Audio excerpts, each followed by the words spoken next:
Elias tells him to cover for him. The man says he knows. Thomas reports that no matter how many enemies there seems to be no end in sight. Isabella says there are a lot of them. Elias explains that several months have passed since he joined the heroes' party. They received information about the demon's location and came to the pass to investigate. Elias explains that one weaver. Elias Martin says that in this scenario, the man shouts that he already knows. In the top right corner, Matteo announces that they're retreating and curses. In the bottom right, a man asks Elias if he understands his situation. In the center left, Elias expresses bewilderment. In the bottom right, a man explains that he's Elias's companion and asks for frankness. Elias Martin says he's dead weight in their group and, effective today, he's fired. Martin explains there are two reasons, the first being that he's a liar. The guy asks what he did and expresses confusion. The man asks what's going on. The guy says he actually saw a strange light floating around and doesn't know what it is. But it's not evil. The man says they keep telling them to follow the floating light, but none of them have ever seen it. The guy explains that they've actually always traveled safely by following it. But the boy says it's impossible to wield a demonic sword. Elias Martin explains that demonic swords can be created accidentally through natural phenomena or artificially under certain conditions. But none of these swords can be used without the appropriate abilities, which the boy possesses. However, he can't unlock the demonic sword's power. He says he is not needed. The man takes steps. The top right fragment shows a street view with a sign. In the bottom right, a man explains that after his parents died, only he and his master remained, and through him, he thought he had found reliable companions. In the middle column, a man with a tense expression says that the manner in which he was spoken to. Elias Martin says he actually wanted to continue adventuring with them more than he realized, and laughs that maybe he should just become an adventurer. In the guild's reception area, Erin spots Elias and says she knows him, as he's part of the heroes' party. Elias is surprised she knows his name. Erin explains that he now plans to become an adventurer and praises him for his positive attitude, turning difficulties into opportunities. Elias, embarrassed, the girl informs him that they have a quest that's perfect for newbies and says she'll register Elias Martin as an F-rank adventurer right away. Elias Martin says he's grateful that she continues to treat him well. Elias Martin explains that Elias Martin says that when he was in the heroes' party, he always acted for their sake. But starting today, he will act for himself and intends to enjoy the view along the way. The man notices goblins. He informs them that there's a chance they'll encounter low-level monsters along the way and advises them to be on guard, saying he doesn't want to fight. He notes that this path should be safe. He notices a light and moves forward, wondering if this is the lake and wondering where to start. Elias Martin says something is coming, then reports that someone is running. A boy reports seeing an elf being chased by a monster and notices it's someone familiar. The girl runs away from the dragon, which roars and breathes fire. The guy says it's a water dragon. The girl says she can't think. The girl says she doesn't understand what kind of monster is stronger than a wyvern here. The girl groans. The girl runs. Elias Martin says he'll help. The man thinks it's not very fast and maybe he can do it. The man strikes his opponent. The man says it's too strong and says things are bad. The man jumps, dodging the dragon's attacks. The girl explains that she uses wind magic called air cutter. Elias Martin says he can't defeat the enemy alone, but with their help, it's possible. Elias Martin thanks her for their support and offers to be the vanguard, asking if the girl can support him from behind. The girl says she'll take it. The dragon roars and retreats into the lake. He says the situation is bad because the dragon is returning to the lake. He explains that they can't take any action since they don't know the dragon's exact location and asks what they should do.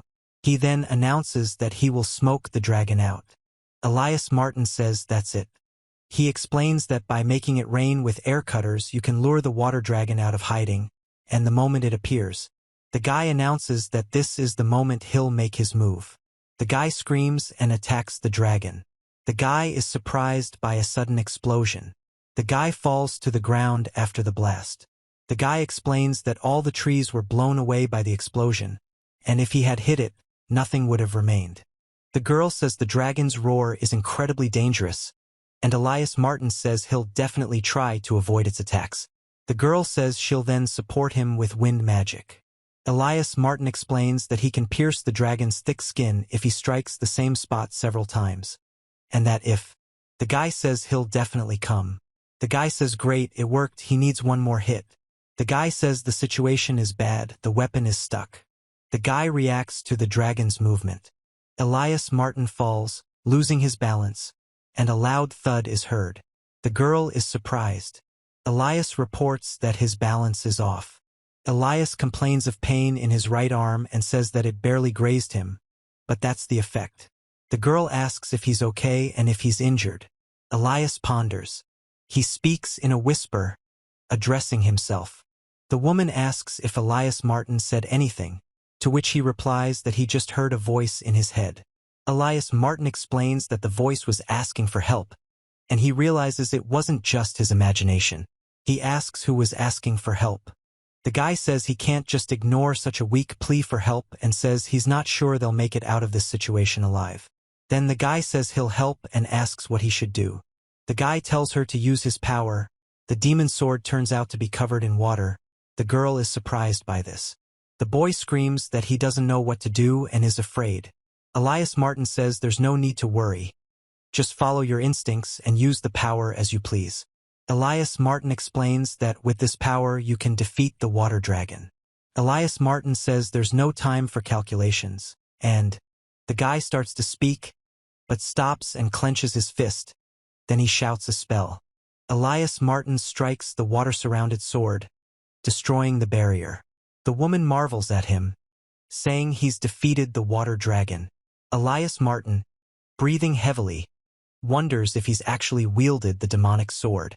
Then he notices the spirit appearing and wonders if it's connected. Top right column. The man thanks them for saving him and asks for their names.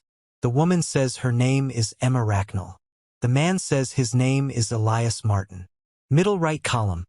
The mermaid greets Elias and Emma and says her name is W. The image contains no speech bubbles or text to convey dialogue or monologue. It shows a girl wearing a flower crown on her head. Elias says he's asking to go with her to the Elven kingdom. Elias starts speaking, then is surprised that he's the one being addressed. The boy says he's been asked to find someone who can see spirits. The girl turns to Elias and asks if he knows the color of the spirits that gather around her. Elias Martin says he sees only blue and asks if they're referring to smaller spirits. He then asks if this means the glowing ball is a spirit. The woman explains that people who can see spirits are rare in the world, and when it comes to human tribes, they can be counted on one hand. He explains that other people can't see spirits, but he can, and adds that he's not sure he can be of any help. The girl asks why. Elias Martin says his magical power is 0 and he can't use magic. Even this magical sword is just an ordinary sword to him. He explains that thanks to Undine's help, they were able to defeat the water dragon. The girl says that most people who can see spirits receive blessings from them, and confirms this with words that it's true. Then the girl explains that the boy was able to form a contract with a legendary spirit, which is amazing in itself, and asks him to come with her. Elias Martin says that since he doesn't know what to do next, let's go. Then Elias Martin says he has business in town before then. The girl is surprised and says it's a water dragon. He says he's finished shopping and asks if he kept Emma waiting. Emma replies. The girl says they can call her by her first name and not bother with formalities, as they'll be traveling together for a while, and asks Elias to treat her accordingly. Elias is surprised. The girl is surprised in return, and Elias says he's also happy. Elias says he can go on another adventure. The guy says that they need to look for a hotel for today. Then he says that it is there and asks if Elias is still here. The guy with the sword says Mateo's name, the girl says Matteo, and Elias Martin expresses surprise. He says that this is the first time he has seen someone from the Elven tribe and has heard that they are beautiful. The girl thanks him. Matteo says he's a hero and nice to meet him. Emma tells him her name, and Elias asks Emma if she's going anywhere with him now. Elias Martin says yes. Why? Elias Martin then reports. A guy invites a girl to join his group. He is surprised and asks what's going on. The guy explains that they were looking for a great group member and that traveling with them would be more useful than with the girl, whom he calls a weakling, and asks for others' opinions. He is outraged that someone is being invited. The woman apologizes. The woman says she wants to travel not with the heroes, but with Elias Martin. Elias Martin says he wants to travel with her. The man asks if it's really useless, then says he must be joking. The girl thanks him for the advice and says Elias is stronger than he thinks. Elias Martin says he'll regret it later. A man and a woman stand next to each other. He tells Emma that there is nothing to thank her for and begins to explain the reason. He thanks Emma. He calls Emma by name. The woman tells Elias that he has a pained expression on his face and asks if he will tell her what happened between them. Elias remains silent. Matteo Sharon says he met Elias through his master's royal family and introduces himself, saying he will now be joining their group. Elias tells him not to be so tense. Matteo asks if they are now comrades. Elias later thanks him for the compliment. The guy says he can't use it because his magic power is 0. The man says it's his first time seeing something like this, and the other man is surprised and says it's true. Elias Martin says he's now the only one who doesn't fit in with the group, adding that, on second thought, that's true. The girl replies that she understands. He explains that the distance between everyone is growing with each battle, and he, who cannot wield a magic sword, is falling behind. Elias Martin reports that as the dungeon level increased, he became a burden and they lost more and more often. He explains that even though he has a magic sword, he can't use it. The man yells that Elias Martin is a burden to the group and is fired as of today. Elias Martin says that he is the most. The guy says he doesn't understand what's wrong with him and asks if it seems strange. The girl responds with a question. Elias says he's strong and asks her to misunderstand. The woman explains that Elias was strong from the start, and if it weren't for Undine's strength, they would have already perished from the water dragon. She adds that Elias has a keen grasp of the situation. He analyzed the situation instantly and Elias Martin says that this type of attack from Emma would ultimately be dangerous, and at the same time asks if it's not normal. The girl says that's exactly how it is. He explains that even in danger, a person continues to care for their allies during battle, and only the strong can do such things. He says that until now, he was treated poorly in the hero squad, so he didn't realize it. He says he'll say it outright. The girl explains that. The boy asks how much longer it is until the Elven kingdom, and the girl replies that it's not much longer. The boy says he's surprised and asks if her abilities are stronger now. The girl confirms that she was surprised too. Elias Martin explains that it's because Undine helped him and thanks her, adding that it's not just his strength. Elias Martin says that it's hard to get used to his strength at first, and now he'll become very strong. The girl hopes he's right. The woman asks if Elias Martin just spoke to Undine Sama and wonders if he can see her. Elias Martin replies that he can't see Emma. Elias Martin explains that a spirit bound by a contract can usually only be seen by the person who made the contract, unless that person possesses a power similar to the spirit's.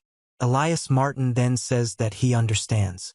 He asks if he can show Emma temporarily. Emma replies that of course he can. He says that he also finds it strange why someone without magical powers like him can see spirits, and notes that he hasn't seen Emma in a long time, to which Emma and Undine say that they haven't seen Emma in a long time either. The girl says this is probably a feature of his magical sword and asks if it's this sword. Elias Martin explains that perhaps the sword itself can manifest the power of the spirit, so as its owner, he too can see spirits. Elias Martin says that perhaps no one is more compatible with this sword than himself. The girl says it's possible to see it now. The man says it's ruins. The girl explains that to enter the Elven kingdom, teleportation magic is used in these ruins, and suggests they go to the center of the columns. The man agrees. The guy says wow. The girl covers her face with her hands. Elias Martin says they've arrived. The man explains that this is the kingdom of the elves. The woman explains that her home is right here. The guy says he's curious about this place. Emma's house. The woman and the girl are calling Emma. In the upper right corner, a man and woman greet Emma. The man says he's glad she's back, and the woman says God will bless Emma. Emma returns the greeting. In the upper left corner, Elias tells Emma he's here. Emma says goodbye to everyone. The castle belongs to Elias Martin. Elias warns her that it's easy to get lost in the castle and asks her to be careful. Merely Ragnall welcomes Emma home, and Emma apologizes for being late. The girl announces that she's back home. The woman asks if it's Emma. Michael Ragnall announces that he is the king of this country and welcomes Elias. Elias realizes that Emma is a princess. The image does not contain speech bubbles or text to convey the character's dialogue or monologue. It shows a man and a woman standing next to each other. The man says he is Michael Larknell, the king of this country. The boy asks if the girl is Princess Emma and tries to say something, but is interrupted. The boy realizes that the girl's father is the king. The woman shouts for him to stop, and the man is surprised. The woman asks him not to call her that and to stop using honorifics. The man remains silent. Elias Martin says it would be strange to suddenly change his behavior. He explains that despite their status, Emma is his friend and companion, and agrees with her. The woman explains that Elias calls the girl by her first name without honorifics and inquires about their relationship. The girl tells her mother not to say such strange things. Elias says that Marl teases him excessively, which makes him uncomfortable. A man asks a boy about his true feelings for his daughter, whispering. The boy shouts to his dad that he can be heard. The girl says Elias's sword is a magic sword and asks Elias's parents to forget everything else and listen. The man explains that it is compatible with the magic sword, and the woman says that's not all and begins to explain it to Elias. Elias is confused and says that's probably true. The woman announces that Emma has returned. Emma replies that she has, and calls the woman Lady Titania. The black-haired man is surprised. Elias considers that even a royal like Emma bows to someone and notices the presence of this person. The woman informs him that this is Lady Titania, one of the most divine beings in the Elven nation. Elias says he is pleased to meet her. The woman informs him that he has made a contract with Lady Undine and calls him the Chosen One. Elias Martin feels a strange sensation in his chest and wonders what it is. The man is surprised and asks how she knew, to which the woman replies that she can tell because they are of the same species. The guy says their waves have been resonating since the moment they met, and this happens when people close to spirits meet each other. He asks if the girl feels it. The guy is surprised and asks if the girl can reveal herself to everyone. The man asks the girl a question, and the girl replies that she feels comfortable with. In the top right, the man says he hasn't seen Lady Undine in a while, and Lady Undine replies that she hasn't seen Titania in a while either. Below right, Elias Martin asks the man if he knows Lady Undine, to which the man confirms and explains that he traveled a long time ago with someone who. Elias Martin says there was someone else there and asks where that person is now. The woman explains that they died long ago, hundreds of years ago. She says she would like to meet them. He thinks that if it was hundreds of years ago, then Lady Titania. He looks at Lady Titania, who says that he's probably wondering how old she is. But it's a secret. Emma announces that she's finally found Lady Titania, to which Lady Titania replies that Emma. The woman says she wanted a friend. She explains that, as a royal, she never had a true friend, and so the adventures with Elias made her truly happy. Elias explains that the mission Lady Titania entrusted was his, but he had his own reasons. Emma says she just wanted to go on adventures with Elias and that it wasn't because he was the chosen one or anything like that. Elias Martin replies that, of course, he believes her. Emma thanks Elias, but he says there's no need to thank him for that and asks if that's true. Emma confirms. The woman reports that it seems the misunderstanding has been resolved and now moves on to the real reason she called them. He says that it seems they have cleared up the misunderstanding. The woman says she summoned Elias because there's a task only he can perform. Elias asks what's required of him and says his master always taught him to help those in need, surprised that he was the one called. The woman remains silent. The woman says she wants Elias Martin to save the world. Elias Martin is surprised and repeats his request to save the world. The woman explains that the high-ranking spirits of this world are currently sealed by demons. Elias Martin recalls that during the fight with the water crocodile. The woman reports that their first targets will be sealed high-ranking spirits. Elias Martin listens. The woman explains that there are demons that can only be defeated by a spirit user, and only someone chosen by the spirits, loved by them, can save the spirits. He says that it is necessary to save the spirits before this happens, and that saving the spirits will indirectly save the world, he believes. The boy asks himself if he can really save the world, noting that it's too much to ask. The woman reports that another spirit is actually sealed nearby, and Elias Martin says he doesn't expect an immediate answer. The girl remains silent. The man says they did everything they could, but couldn't save the world. He explains that he wants to go there. The girl asks him if he'll go there. The little creature talks about saving the world. The woman says she can't imagine it right now, and the girl says that, however, Elias Martin says he will rescue people who need help now. He asks where exactly they are. The woman tells him that there's a shrine in a cave, deep within which a spirit is sealed, and warns him of the presence of monsters within. The woman asks Elias what happened to him, and Elias explains that he can't move. Elias explains that he's become nervous about the future and doubts whether he can truly save the world. Elias says that if he fails, the entire world could be destroyed because of him, and he feels a stomach ache. The woman turns to Elias. Elias Martin says it's best to stop thinking about saving the world. The woman explains that he's now going to save a spirit in the sanctuary and asks why he's doing this. Elias Martin is surprised. The girl announces the start of a cave exploration. The man says the place is strange, because even though they're in a cave, there are trees and glowing plants growing there. Elias Martin says it's nothing special. Elias Martin also says, "Well done, Emma." The guy reports that they've gone quite deep inside and asks where the shrine is where the spirit is sealed. Elias notices this and says its name. The woman tells him to go there next. Elias Martin looks ahead, and next to him, a woman and a little girl look wary. The boy announces that they've finally reached the sanctuary. The girl smiles and sits among the flowers.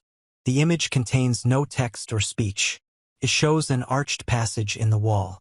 The guy says there are so many microspirits here and asks if there's a high-ranking spirit here. The man notices a statue and wonders if it's a statue. The girl tells Elias that he should look there. Elias notices the shrine and reports it. He then warns them to be careful. The girl says it's a golem and is surprised. Elias Martin says it wasn't just a statue. They both jump to the side to avoid the falling debris. He asks Emma to support him with magic, and Emma agrees to help. He turns to Undine to lend her power, and Undine replies that she will take it upon herself. Elias Martin attacks the giant robot, delivering powerful blows with his sword and destroying its arm. Elias Martin reports that they succeeded. The girl says that it will be like this. The man reports regeneration, after which the robot begins to collapse. The man reports that it worked. The girl asks if it worked.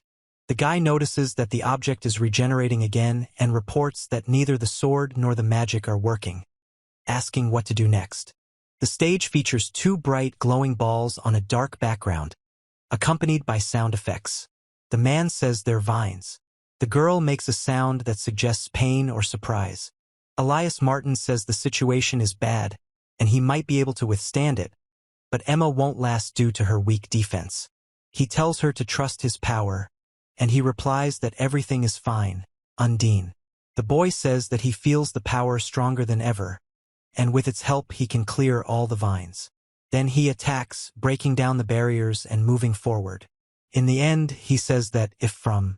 The boy makes a sound of pain and suddenly feels completely exhausted. His body refuses to move. The girl reports that Elias has made it and asks what's wrong with him. Elias stares ahead silently. Elias delivers a powerful punch to the creature. The girl screams Elias's name. She reports that the creature's head has regenerated. Elias asks if there's another way to defeat it. The girl is surprised and asks if Elias is okay. Elias begins to lose his balance, and the girl notices this. The woman says that if this continues, Elias will die. Elias says that his body is screaming, he knows he has reached his limit, but still. Elias Martin says he asks Undine for that power again. Undine responds. The girl says she can, but her body won't handle it, and Elias Martin knows it. The guy says that no matter what, he has to do it. The guy says that if he doesn't fight, Emma will die, and that he won't be able to protect Undine or the other spirits. Elias Martin says he can't afford to fall here. Elias Martin notices something and says, "Is that it?" Then Elias Martin jumps and strikes the stone golem. He tells Emma to aim the wind cutter at the golem's chest. Emma says she understands. He runs towards the golem and points to the target to protect his comrades. The guy tells the name of the sword spirit spell, Azure Set, and then talks about the need to surpass one's limits. Elias Martin attacks with Snowflower Slash. Rock fragments fly apart, and a cracking sound is heard. The man reports that the golem is rising. The woman explains that the core was the source of the creature's regeneration, and he says he now understands what it was. The woman tells him he's bleeding heavily, and he replies that he's fine and probably won't die. He thinks the situation is dire, and the pain is causing him to lose consciousness. The girl says it was he who saved her. Elias Martin reacts. Below is a brightly glowing tower. He and the girl say in surprise that it is a spirit. Elias Martin says the wounds are terrible and he received them while saving Dryas. Dryas thanks him for breaking the seal, introduces himself and says he will heal him as a token of his gratitude. But first he needs to form a contract. Elias Martin expresses surprise. Dryas begins to heal the wounds on Elias Martin's arm.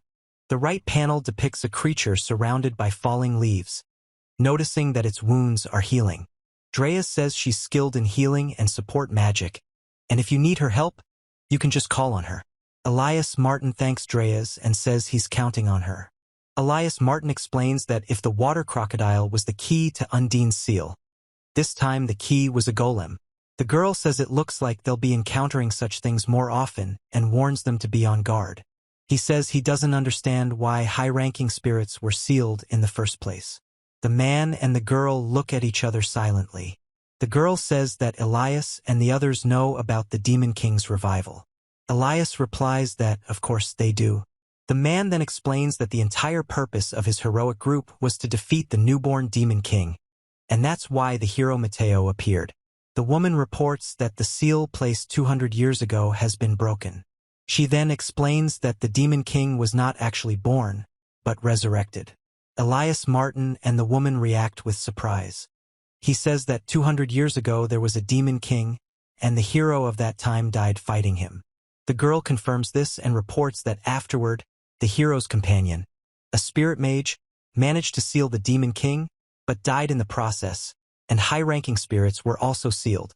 The boy reports that the hero has lost, and the mage spirit and the high-ranking spirits sealed the Demon King, who has now been revived. Elias Martin explains that this is why the high-ranking spirits, who are even more problematic than the hero, must be destroyed as soon as possible. The guy says demons for the sake of the resurrected Demon King. The man says demons. The image shows the title page of the manga chapter, with a smiling man on the left and a serious-looking Elias Martin on the right. The text explains that despite being exiled due to his lack of magical power, he made a contract with a great spirit and awakened the power of a magical sword. It also states that this is the 5th chapter and the author. A boy and a girl notice a demon and talk about it. LaRousse reveals he forgot to introduce himself and that he's a demon. The man explains that it's quite disturbing to break a spirit seal on his own, as he did. LaRousse sighs and says he doesn't know what to report to this man. Elias Martin warns Emma to stay away, explaining that he's dangerous. The guy says it's not a joke. He explains that even with a sword in his hand, he can't win. He says that if he doesn't kill the guy will kill him first. The guy asks what he's going to do. He says that he's going to join the guy and fight with him. The winged man announces that he's also here, and that the situation is getting more and more problematic with each passing second. The sword-wielding man says he's finally found someone to talk to and is glad he did, then begins talking about himself. The man says he'll talk later, he has business with this person, and asks to leave it to him. The guy says to make sure of something. The top panels show two characters flying towards each other at high speed. Elias Martin says the other shouldn't get involved. A boy and a girl watch the fight. The boy says it's amazing, he's evenly matched with LaRue's. The man and Elias Martin fight, and the man asks if the master was that strong. The man and Elias Martin continue the fight, dodging attacks and landing blows. The guy with wings says he's being persistent and it's time to disappear. The man replies that in that case, he will and leaps forward with his sword. The guy says that he will put an end to this right now, and at the same time creates a magic circle from which fiery clots burst out and destroy the surrounding stone debris. The guy says he's using fireball and stone rain spells at the same time, but if they don't hit, there's no point. A woman with wings attacks a man, who dodges and lunges forward. The man strikes the woman with wings, and she remarks that the magic was a decoy. Elias Martin asks if it worked, and the man on the ground calls the woman with wings a cheeky girl. The woman explains that if they are killed, who will report to that person? It will be a real disaster. She suggests retreating now instead of killing the enemy. He says there's nothing to be done and will have to kill the annoying spirit user. He decides he'll have to take serious action. The boy says it's fair. The man says the boy is lucky and warns him to be prepared for next time, when he won't be so merciful. The guy says he can't leave without doing at least this. The girl notices something and asks what it is. Elias Martin hears the plea for help and is surprised. The man shouts at Elias to get ready. Elias and the girl notice the advancing skeletons. Elias says they are skeletal soldiers and asks if LaRue summoned them. The man says it's a terrible parting gift and that there are many enemies. He asks if Elias Martin can still move and says he's leaving half of the enemies to him. Elias Martin asks to see how much he's grown. The skeletons attack, swinging their swords. The man fights them off. He says that if the master hadn't saved him then, he would have certainly died. Elias Martin tells him that this won't work and that he needs to become stronger. Otherwise he won't be able to protect his friends. Then Elias Martin calls Undine, and she accepts. The man repels the skeleton's attack. He explains that when he blocked the golem's attack, he simply released all his power and it immediately drained him, but when he finished with the golem it was different. The guy says if he could do it again, the man says they won't stop. The guy explains that more are coming. The skeleton strikes Elias. Elias thanks Emma, who asks if he's okay and tells him not to panic. Emma prepares for battle with Elias. The girl says she already told him he's strong and should believe in his own strength. Elias Martin remains silent. Elias Martin says he needs to believe more in his friends and his own strength. He tells her to imagine this and announces that he will fight using his power. He explains that it is not only Undine's power and declares that he will take it a step further by summoning the spirit of the sword, Asa, his second form. Elias Martin screams Doom's name as an explosion and skeletons fly apart. The girl says it's an incredible volley of water cannonballs, completely destroying the skeletal soldiers. He explains that it's all thanks to her and there's not much left. The man says it's not bad, and he says he's almost there. The girl praises him for finally mastering her power. The man reports that these are the last of them. Elias asks Emma if she's hurt. Emma says she's fine and thanks Elias and Dryas. Dryas replies that she's happy to help. Elias Martin says he didn't expect the demons to go that far and adds that the woman's behavior also worries him. The man says there's no point in dwelling on the details, since they're alive. He asks why the man is here and if he knows about demons. The man suggests they get out of here first, then says Emma gets along better with her comrades than he thought and introduces himself as Leonardo Arctic. The man asks if Elias Martin is part of the heroes' party and where the others are, if they are acting separately. Elias Martin explains that, in fact, the man says the hero was expelled from his party. Elias Martin explains that many events have happened since then, and he now travels with Emma. The man remains silent, and the girl expresses confusion. Elias Martin asks the man who was the original owner of this magical sword, adding that he's wanted to ask this since he explains that he's long been tormented by the question of why another character had an item that doesn't suit him, and he thought that knowing the owner would help him better understand the spirits. The other character says he can't say. He asks what it means and when he'll find out, to which he's told not now. Then the man says that Elias must first go to the Elven kingdom, to which Elias objects, asking why him. The man orders him to just do it. The man asks Emma to speak with him, explaining that he has an important message. Elias Martin reveals that the magic sword's power was awakened after forging a contract with a great spirit. He explains that Leonard was exiled due to his lack of magical power, but Leonard's true intention lies elsewhere. The man tells Emma that he has an important message for her. Emma listens to him. The woman reports that Elias has gone ahead of them to the Elven kingdom. The man asks what Master Leonard wants to talk to him about. The man apologizes for leaving them alone, and the woman says it's okay. The man calls Emma, and she confirms. The man asks the girl what she thinks of Elias. The girl explains that she hasn't known him long, but he's the only one who saw her not as a princess of the Elven kingdom, but as an equal comrade, and she wants to continue traveling with him. Then the girl suddenly notices something, and the man finds himself surrounded by fire. The girl says the air suddenly feels heavy, and if it's related to him, it's truly scary. The man looks at her with tension. The girl says it's frightening. The guy says he hasn't known Elias for very long, but asks to be allowed to say the following. The girl says that Elias is an indispensable companion to her now and always. The guy replies that he understands.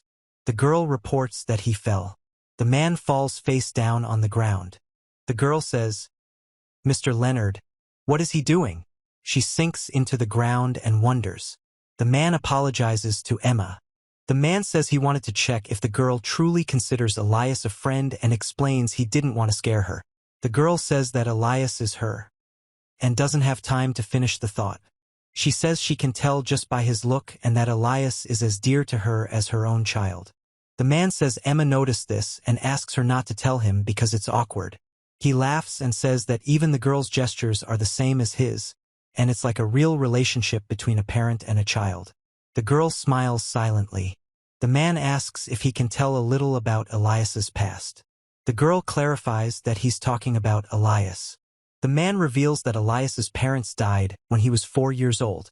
The man explains that he raised Elias as his own son ever since, and that perhaps because of the loss of someone important to him, Elias has always had a particularly strong desire to help others, which is why he began training with a sword. The man asks Em. The girl addresses the man as Mr. Leonard. She tells him she will never allow him to act rashly and asks him to leave it to her. The man thanks Emma and says he's glad she became his comrade. Elias apologizes for being late and for keeping them waiting. The man and woman greet Elias and call him Master. The man asks the woman, Emma, if her master did anything bad to her, to which Elias replies that he did nothing. The man expresses suspicion that his desire to talk to her.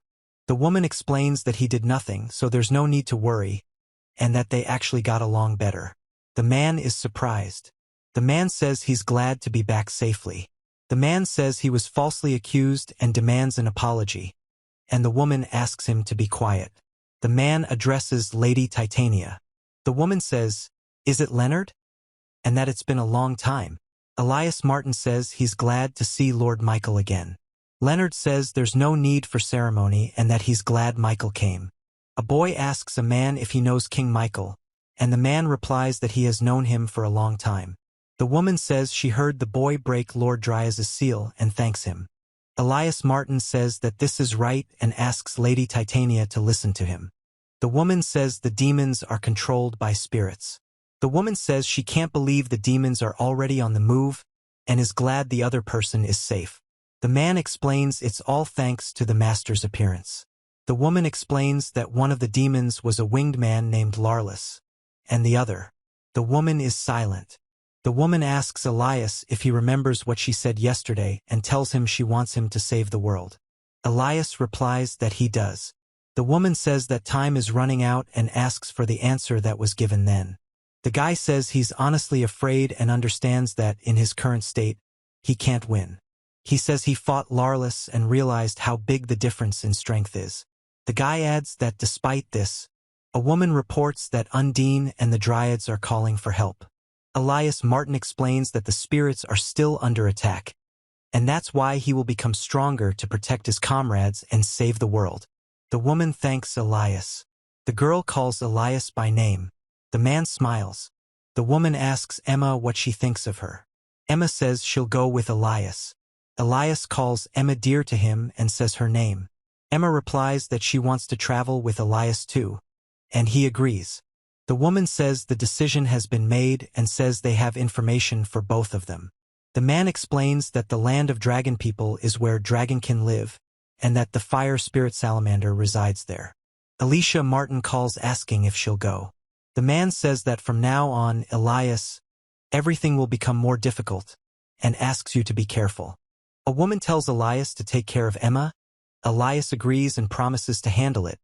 The woman warns Elias not to make Emma cry. Elias replies that he would never do that. The woman says they'll use teleportation magic, just like they did when they arrived in the Elven kingdom. The girl explains she's not sure where exactly in the dragon people's land they'll end up, and the boy says it's different from their arrival in the Elven kingdom. Elias Martin asks if Undine and the others know about Lord Salamander, to which the girl replies that they do. Then Elias Martin asks what he's like, and the girl explains that, to sum it up, he's lonely, always alone. He says that they usually live in the spirit world, and high-ranking spirits like them used to live together in the spirit world. He also asks where his interlocutors usually live when he's not addressing them directly. The girl says that there used to be more of them, but now there are only her and Dryas left, and admits that sometimes it gets lonely. The girl says it's a teleportation circle. Elias Martin says they need to quickly find Lord Salamander, and also understands that this concerns Undine and the others. He says okay and suggests going to the land of the dragon men. The girl agrees. It is said that at this time in the Imperium, the royal capital, a woman tells a man that the swordsman who left the hero's party is causing a sensation. The man explains that he is rumored to have defeated a water crocodile. The man's hand explains that he has even been invited to the Elven kingdom. The man reports that, compared to this, the hero's current group has lost again and returned crawling, and even the king is starting to get annoyed. The man asks if they really agree with such a hero. Elias Martin speaks, addressing someone named Matteo. Against the backdrop of a nightscape with a castle on a hill, a man explains that in this world, there is only one way to survive: kill. He explains that if you don't kill first, you'll be killed. The man explains that this is a law that cannot be broken, and that the weak always fall prey to the strong. The guy says he shouldn't be confused with some loser, and expresses irritation. He leans on his sword, kneeling. The guy says he can become much stronger. The boy shouts, asking who's there. The sound of footsteps on the grass is heard nearby. The man says he trains in the middle of the night and notes that it's worthy of a hero with such ambition. Elias Martin expresses bewilderment. The man offers to help if it's acceptable. He says he doesn't know where Lord Salamander is and suggests they first go to the Dragon Kingdom and gather information. He explains that he believes they are somewhere around here now, and to reach the kingdom they will definitely need to cross the mountain. The girl asks if this is the queen. The guy says that they need to aim for the top first, and the girl says that they will probably encounter monsters along the way and need to be careful. The image is free of speech bubbles. The characters are ready for battle. Elias Martin, sword in hand, defends himself from a dragon's attack, while a girl with a bow takes aim nearby. The man reports that they have been moving towards the summit for 2 days now. The monsters they encountered are difficult, but they are gradually getting used to them, and so far there have been no serious problems, or at least that's what he thought. He says that this is happening again. The girl says they definitely passed this place a minute ago. Elias Martin explains that it's strange. He's sure they were moving forward, but it seems like they keep returning to the same place. Elias Martin says that it must be. A guy asks Emma to hit him, explaining he needs a favor. Emma is surprised and refuses, but the guy insists, saying he needs to check something. Emma agrees if he insists. She hits him, but then admits she used too much force and apologizes. Elias Martin says he now understands that they were somehow lost in an illusion. He explains that there are 2 types of illusions: those that are cast on a person, and those that are cast on a place. The girl says that this is an illusion. The man explains that when the spell is cast on the person, it's like a dream, and even if you hit him, it doesn't hurt. The girl says it used to hurt, meaning the entire area is under an illusion. Elias Martin explains that illusions cast on a place always have an exit somewhere nearby, and that one must find a distortion in space to escape through it. The girl replies that she understands. They then walk across rocky terrain, the girl protecting herself with a shield from attacking birds, and Elias Martin watches. The girl says she can't find it yet, and he says it's time to take a short break. The woman says she's definitely starting to feel tired, and that if this continues much longer, things will get worse. The man notices a red light and asks if it's a firefly. The man says it's a spatial distortion they can escape from and calls Emma to come with him. Elias Martin says they did it. A man and a woman look at a huge dragon. He says it's a dragon. He says it's incredible to encounter a mythical monster right now. He says it is. The man and the girl look up in shock. The dragon informs him that the interlocutor has managed to escape the illusion and must be with the demon from before. Elias Martin replies that no, they are not like that. The dragon orders him not to ask questions. The dragon roars and attacks the man, who falls, telling Elias Martin that he's barely hanging on. Elias Martin asks the girl, Emma, if she's okay, and she replies that she's barely. The dragon rises into the air, and the man warns Emma to wait and exclaims, Eh! The dragon reports that the situation is dire and he won't listen to them. Elias Martin asks if they have any choice but to fight. The man reports that someone has fallen behind the dragon and asks if it's a dragonborn child.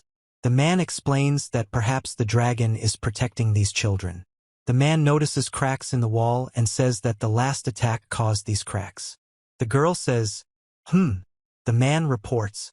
Elias Martin explains that normal swords can't cut through stone and suggests imagining a more powerful sword. Elias Martin uses the sword spirit, Azure third style technique, and delivers a water's origin slash to the dragon. After the attack, the girl reports that the dragon is injured, and the man says it was impressive. He casts the first technique of the spirit sword, green, to heal the area.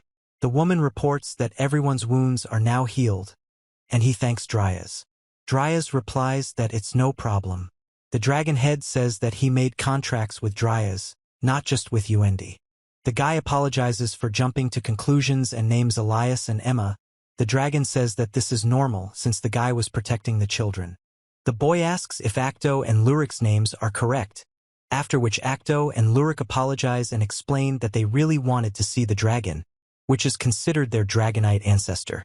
The boy explains that the two of them secretly escaped the kingdom and climbed into the mountains, but then fell off a cliff and lost consciousness.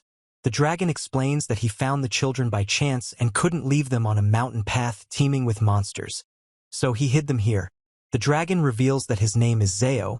He was attacked by demons and was recovering here from his wounds, and the illusion was created so that the enemies could not find him. Elias Martin says that, judging by their cheerful mood, they've come to meet Lord Salamander. Elias Martin is surprised and asks if they know where he is, then informs them that they've come to help Lord Salamander. Lord Salamander asks what help means. The dragon reports that he has not been captured, but he does not know his exact location, explains that he is quite capricious and prefers to be alone, and his presence suggests that he is probably nearby due to his capricious nature and love of solitude. He tells everyone to duck. The dragon reports that they are annoying little pests. The man asks what they were. A man reports that they were very lucky today, encountering spirit users while hunting for prey. Elias Martin says he recognized them. The guy with wings announces that this is their chance to get rid of these annoying enemies once and for all. He shouts the name LaRuse. Elias Martin reports that, despite being exorcised by magical power, the power of the magic sword, which has formed a contract with a great spirit, has awakened. Elias Martin, standing on a cliff, smiles, and a man with wings looks at him. The man shouts LaRuse's name, while a girl and two children watch. The guy says he fought this demon once and asks why he's here. The demon asks if the guy knows this demon. The boy says he's also hunting high-ranking spirits, like Elias Martin. The boy explains that the nearby dragon refuses to tell him where the salamander is. The dragon says he already said he doesn't know. The man asks if he's pretending to be stupid. The boy reveals that he knows Mr. Zhao once teamed up with Salamander and possessed the legendary dragon's immense power.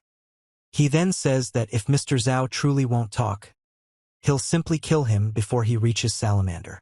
Elias Martin says he won't allow Zhao and Salamander to be killed, and that he won't allow them to do things their own way. The man reacts with surprise. The boy orders Emma to take Acto and Lurik to safety. Emma agrees, and Elias Martin asks Zhao if he will fight them, to which Zhao answers affirmatively. Elias Martin says he couldn't land a single blow last time, but he's gotten stronger since then and will definitely land a hit now. His opponent explains that he's realized Elias has become a bit more interesting, however. They then engage in combat, clashing swords. The boy strikes with a sword, and the winged girl says one arm is enough. The girl attacks the dragon with fire, which lets out a cry of pain. The guy reports that Zhao's flames have created an opening, and now is his chance. The man launches an attack called the Mizumoto Slash. The guy reports that the opponent dodged it. The winged man dodges the blow but is wounded. Elias Martin says this technique has speed and power, but if it misses, it's useless. Elias Martin explains that with Larus's speed, a single or even double strike won't work. Elias Martin talks about a continuous strike technique that leaves no chance for evasion, and he says it's a water core. He shoots out multiple water spears from his sword, directing them forward. The winged guy attacks, causing explosions.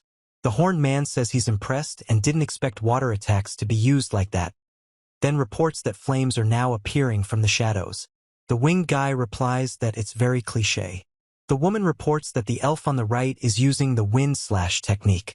The man yells at Elias to repeat the spirit sword technique. Elias Martin says he shouldn't be underestimated and calls Fonts move dark wave. The man reports that it was so hot that both the flame and the magic disappeared. The guy with wings says he can easily kill each one individually, but killing 3 at once is a bit problematic. The man calls for Michelle. The woman orders the elf to be killed and says she needs Michelle to at least be useful. Michelle remains silent. The guy with wings notices. Elias Martin says he can't ignore such things and turns to Madoka. The man says he knows people love Madoka as a hero of justice. The boy shouts for Acto and Lurik. Acto and Lurik take cover from the dragon's attack. The man calls for Zhao and orders DRI. A woman asks another girl to remain still and silent, explaining that she is her opponent. The girl expresses surprise in response. He, kneeling and holding someone, says that risking one's life to protect others is foolish and asks her to stay with him.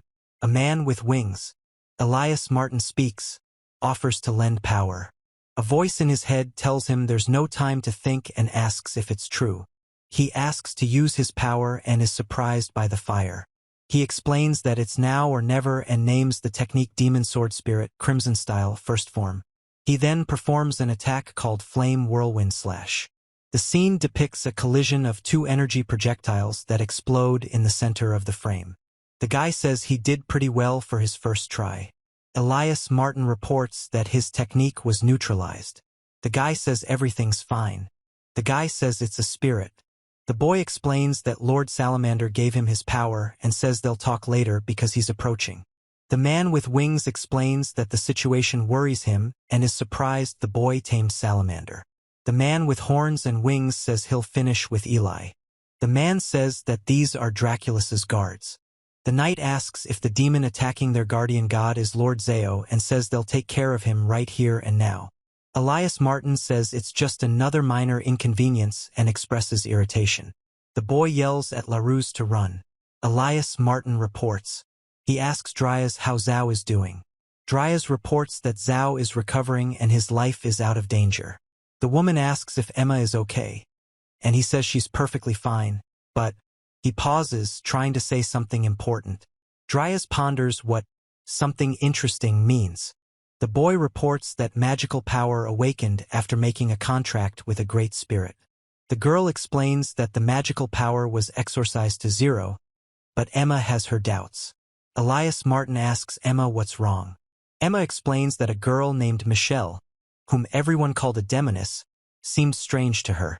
She explains that although Michelle received orders from LaRousse to kill her, she restrained herself and didn't interfere.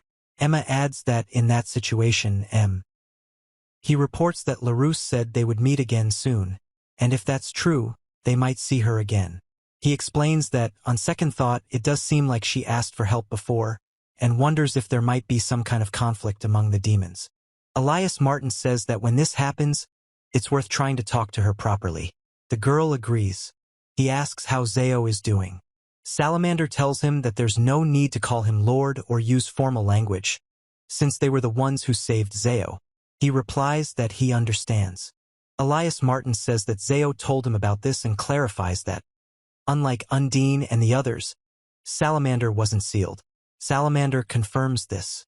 The man reports that during the battle with the Demon King, high-ranking spirits were sealed, but several spirits managed to escape.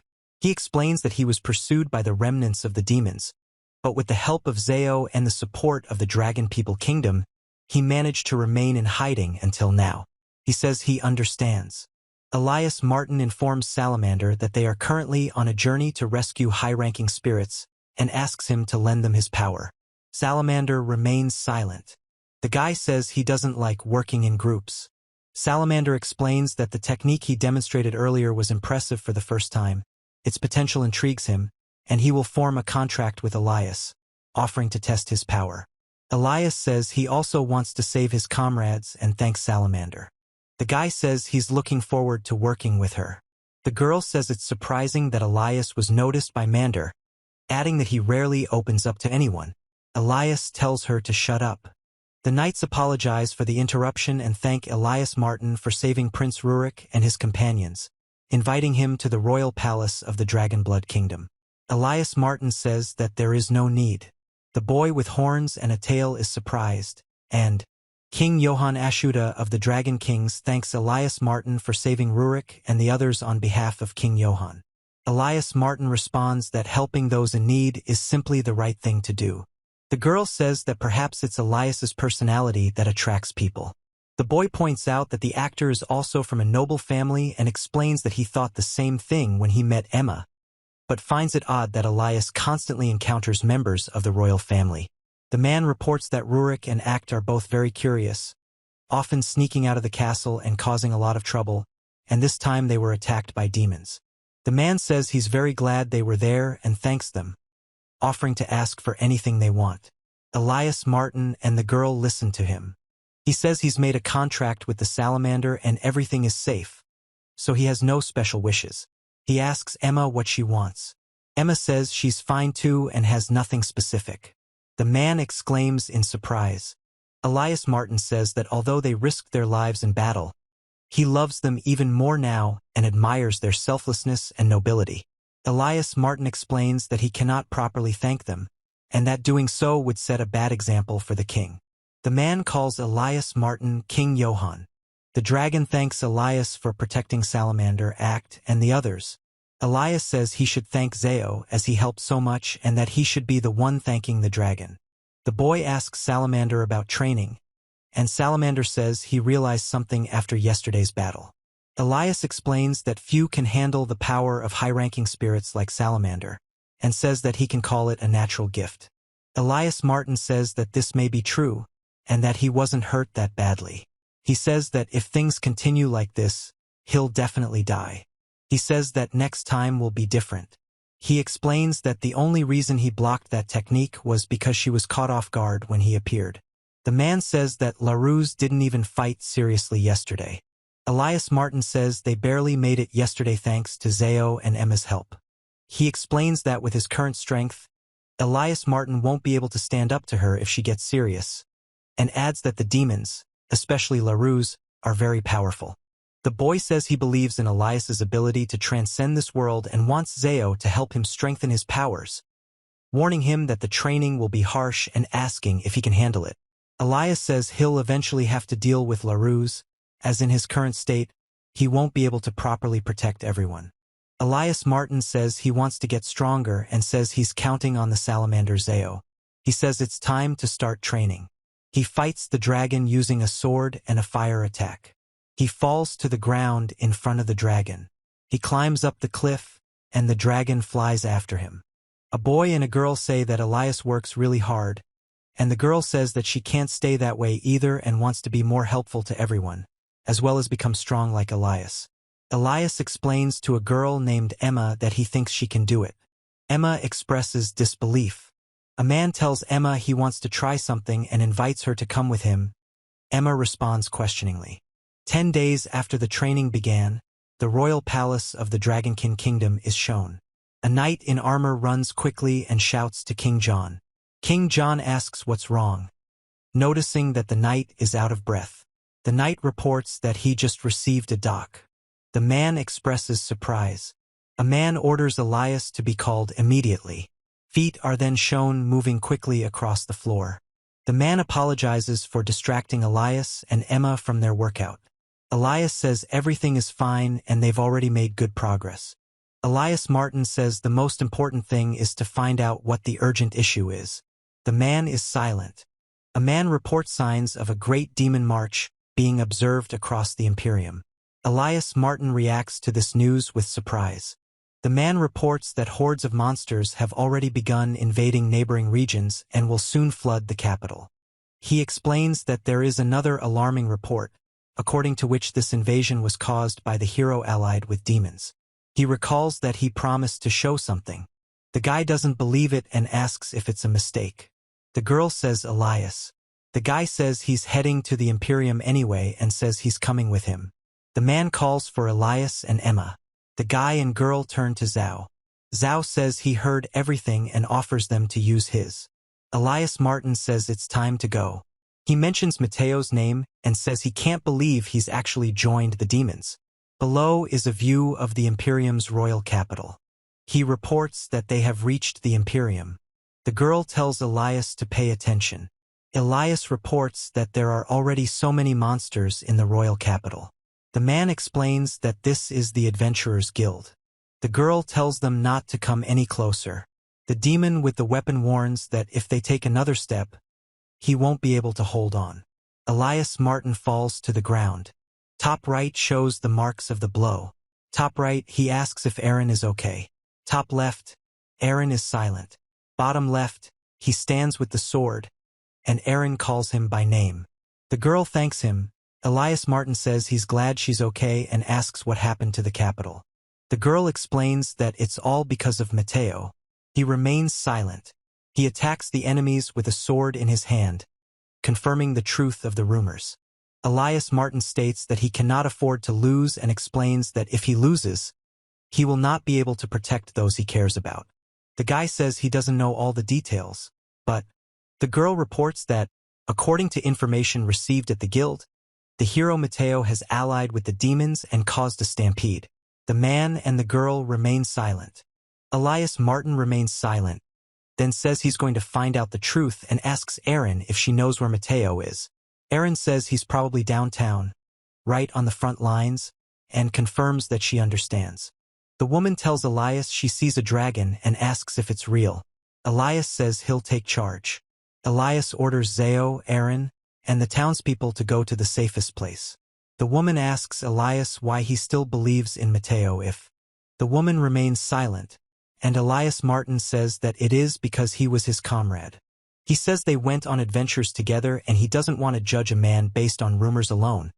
He wants to see him in person and find out the truth. The man is surprised that it's true. He really did join the demons.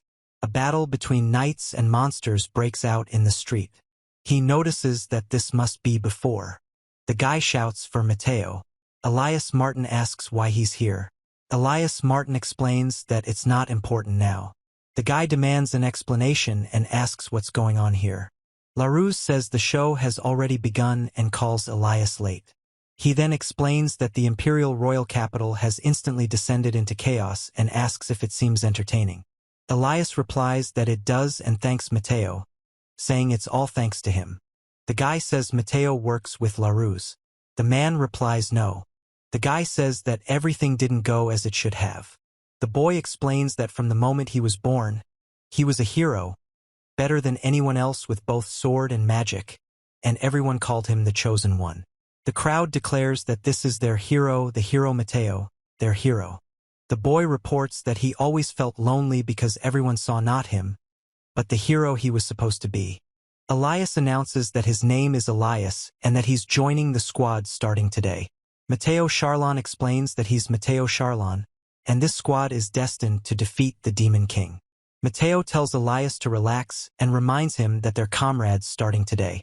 Elias says it was the first time someone saw him not as a hero, but as an equal comrade. Elias reports that the days spent with this group were truly joyful. Elias names each of them: Thomas, Isabella, and himself. Elias says he encountered an obstacle. The boy explains that this is the first time he's encountered the true power of demons, and that more than once they've returned battered and broken. He explains that a weak hero has no value and didn't want to admit that this was the limit of his abilities, so he blamed his comrades. The boy explains that he envied Elias, who, even without. In the top right panel, a man explains that this is ironic. In the middle right panel, a man reports that the man he exiled in a fit of anger has begun to achieve great success, about which he has heard rumors. In the bottom panel, a man tells this to another man who has his back to him. The boy says he simultaneously felt his weakness becoming more and more apparent, and that, despite once being greatly celebrated, people's views cooled until none remained. He then explains that this is why he succumbed to temptation. The hooded man says that in exchange for strength, he asks for a story.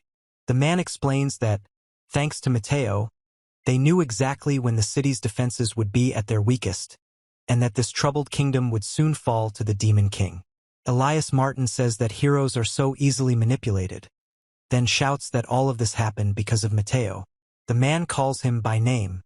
The boy screams in pain. The man laughs and says that everything happened because of one stupid hero who is completely hopeless. The guy with wings attacks sharply, and the man, in response, pulls his hand back in surprise. Elias Martin tells the man to shut up. He says that they shouldn't dare laugh at his comrades anymore. The woman speaks to Elias. Elias calls Matteo a hero, explains that this title has backed him into a corner and he tried to cope with everything alone, but asks him to lift his head and look around, asking if he is truly alone. The guy tells Thomas that he still has Isabella and that he is also nearby. He says that Thomas is not alone. The man and the girl stand behind and listen. Elias Martin tells Matteo to lean more on his teammates. Matteo responds with a pained groan.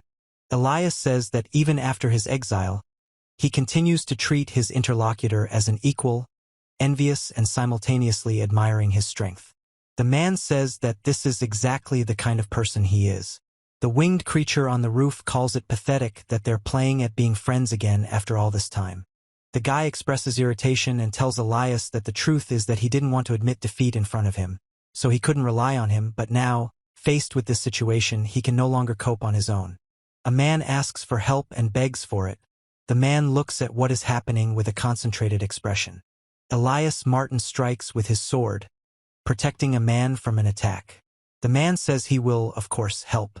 He says that they are still comrades. The man is silent and then thanks Elias.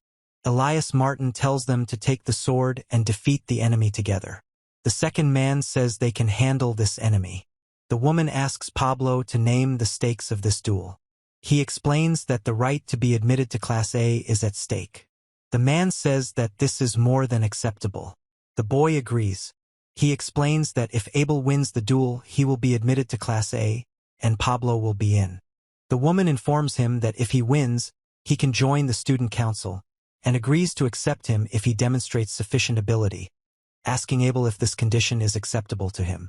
Abel says the only thing he will get for winning is a promotion to Class A, and that this doesn't appeal at all. The guy says he's starting to doubt there's any merit to being a student here, let alone in his class, and asks if he really knows nothing. The girl explains that Class A isn't just the best academic class in school.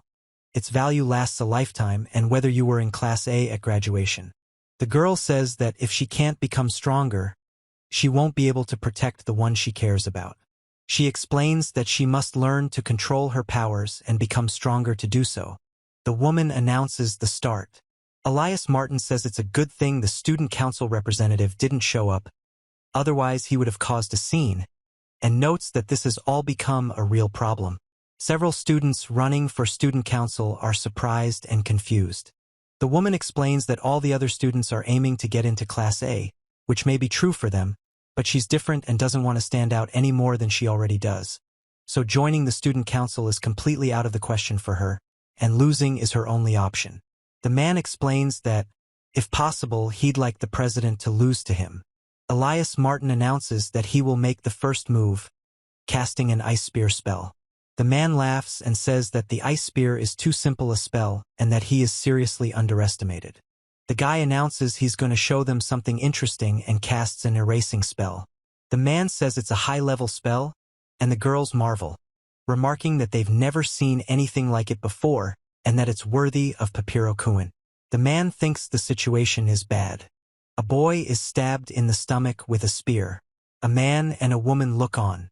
Elias Martin explains that his magic, based on science, is fundamentally different from existing magic, and although the erasure spell creates an opposite nature, canceling out the target's magic, the spear cannot be erased. It is completely different. He explains that there are many simpler ways to counter the ice spear, usually with fire spells like Fire Bullet.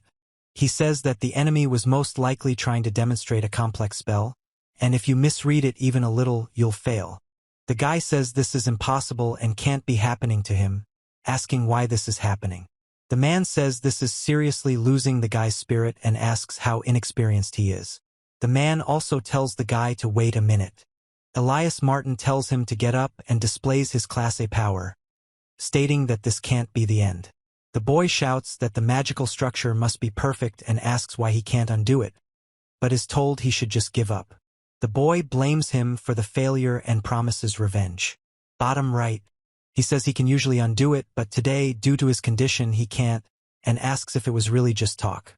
The man explains that he now understands that only erasing can be used, and says that the other person even makes up excuses like a weakling. He orders them not to contact him. The guy says he can't take the hit directly or he'll die. Elias Martin yells about a ricochet and an ice wall. The guy notices the ice wall is cut in half and asks if it's a magic sword, then says, "Wow." The guy explains he can't dodge and thinks. He says and then states that it is correct. No information. Elias Martin says you don't really need to win. The man announces the match is decided and orders them to quickly use healing magic on both of them. The girl agrees. The man lies on the ground. The girl stands next to him. The woman reports that Abel is still unconscious, but he'll be fine, and that they need to take him to the infirmary after treatment. The man explains that this was expected, as Pablo is among the best in Class A, and someone from Class D simply can't compare to him. He adds that a boy asks Elias Martin if he'll let him join the student council. Elias Martin turns to the girl and asks her if she's the president. The girl thoughtfully replies that yes, she is. The boy laughs and says that, as expected, Elias Martin was stunned, and the girl confirms this, calling him. The guy asks if anyone said anything, then confirms that Abel is suitable for Class D and Pablo should be on the student council. The girl says she understands. The guy asks if it's the president and wonders if he's okay, apologizing to the vice president. The vice president says he's a little tired and suggests leaving it to the guy. The guy confirms that he is. The girl closes the door, then goes down the stairs and sits down, after which she covers her mouth with her hand and says that it is something. The man says all the answers are correct and calls Judith perfect. Judith says she's honored to be a teacher. The man explains that he's impressed by Judith's analytical skills and incredible perceptiveness, and says he looks forward to her future, as she. Elias Martin reports that he was likely the only one who noticed at that moment that erase had worked correctly, but had failed to neutralize the attack. He explains that Abel's spear looked like a normal ice spear, but in fact it wasn't, and the fact that. The woman explains that Elias Martin's magic circle is unusual and surprisingly simple, perhaps a code, but its structure is unknown and incomprehensible. Even if it is a code, it has no starting point. She explains that she didn't understand the ancient language and didn't see the circle during the entrance exam because it was too far away. The woman says that Elias Martin's magic is different and uncomfortable. She explains that it's not basic elemental magic and that his magic should be perceived as intentionally hidden. The woman explains that she's wanted to see Elias's magic again since the entrance exam and wants to learn more, to uncover the secret. The woman says it exceeded her expectations and calls Abel Kuhn. The woman explains with a smile, "Foo-foo." Elias Martin reports that he slept well. He then explains that, as expected, he suffered a serious setback, so he will now be unable to join the student council. Elias Martin expresses relief and wonders if the library is still open. The boy explains that the lightning strike is still incomplete and asks if he should prepare countermeasures for close combat. The girl says that, like her sister, she is weak when someone gets close. He reports that regarding the last attack, he wouldn't have been able to block the lightning strike if. The guy says he doesn't need it. Elias Martin says he doesn't really want to get stronger in magical combat, and that it's more important for him to focus on advancing his research. The man says it's very calming. He reports that the prestigious school has many magical books he hasn't read before, but he mustn't lose sight of his goal and is now advancing his research into magnetism. He explains that the principles of science states that magnetism is the force of rotating particles in a spiral shape emanating from. Elias Martin reports finding a book called A Survey of Spiritual Magic. He explains that after acquiring the principles of science, he devoted himself to the study of scientific magic, but unfortunately, science cannot replace all forms of magic. He reports that there are things like healing and spirit summoning that cannot be explained by science, and spirit magic is one of them. Elias Martin reports that he thought he'd found a clue to unravel the mystery of magnetism, but nothing worthy of attention had been written about it. Elias Martin explains that if the four great elements don't exist, then the four great spirits shouldn't exist either, and yet, in reality, the spirit of magic undoubtedly exists as a form of magic. He says that, in his personal experience, conventional wisdom isn't always accurate, and the mystery only deepens. He explains that, according to general magical lore, the creation of a spiritual being is impossible, and asks whether it's possible that the magician creates something that doesn't actually exist, as with the elements. He also reports, Elias Martin says he's really moved away from the magnets and will take all of this as ongoing research, then announces it's time for bed. The woman says they're on the same team and greets Abel. Abel greets her back. The woman reminisces about the team fight. The boy explains that they were sorted into classes using magical power, and despite this, he plans to cope as best he can, calling it a post-apocalyptic academic legend. The girl says that even with less magical power, everything depends on strategy, and suggests holding a strategy meeting to discuss everything promising. Elias Martin says he's been expelled and asks if that's true. The girl explains that for the upper classes it's just a demotion, but they don't have a lower class in Class D to move to, and wishes him luck. He says He reports that this is indeed the case.